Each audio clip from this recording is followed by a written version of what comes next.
काल्पनिक। बच्चों की किताबों की लेखिका जेसिका तलाकशुदा संगीतकार मैक्स से विवाहित हैं।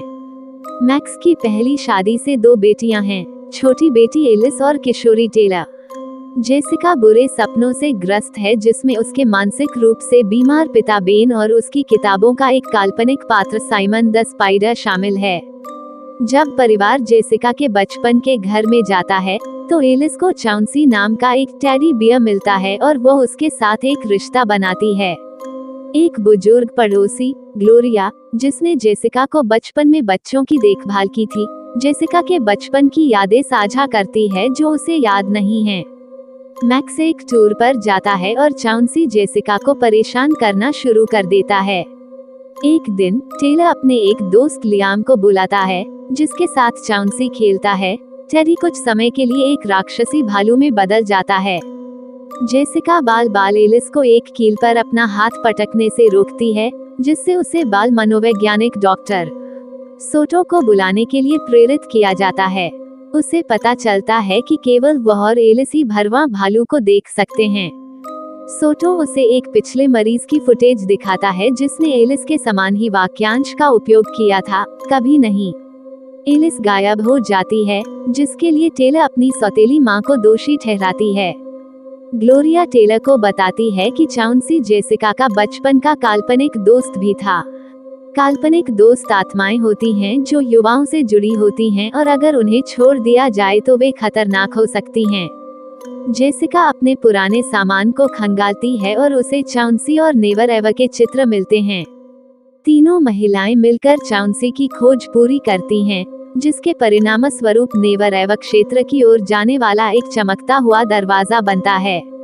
यहाँ वे जेसिका की दबी हुई यादों को देखते हैं। एक बच्चे के रूप में उसे चाउंसी ने नेवर एवर में फुसलाया था। बेन ने उसे बचाया, लेकिन चाउंसी की आंखों को देखने के बाद वह पागल हो गया, जिसके परिणामस्वरूप जेसिका को उसके दादा दादी के पास रहने के लिए भेज दिया गया। ग्लोरिया भागने का रास्ता बंद कर देती है क्योंकि वह उस क्षेत्र से जुनूनी हो गई है। वह भयभीत लड़कियों को बताती है कि वह चाउंसी के संपर्क में थी, जिसने उसे वादा किया था कि अगर वह उन्हें वहां ले आए तो उसे नेवर एवर की शक्ति मिलेगी, लेकिन फिर उसके पागलपन भरे भाषणों के बीच चाउंसी द्वारा उसे मार दिया जाता है। नेवर एवर में एलिस की खोज के दौरान चाउंसी उनका पीछा करता है और उन्हें लगातार परेशान करता है जब तक कि वे सफलतापूर्वक एलिस को ढूंढकर बचा नहीं लेते। जेसिका कैंची से उसकी आंख में वार करके चाउंसी को उसके पीछा करने से रोकती है। बेन के संस्थान में बेन और मैक्स के साथ फिर से मिलने के बाद जेसिका को एहसास होता है कि वह अभी भी नेवर एवर में फंसी हुई है। चाउंसी ने एलिस को चारा बनाकर उसे पाने की कोशिश की और उसके द्वारा उसे छोड़े जाने का बदला लेना चाहता है।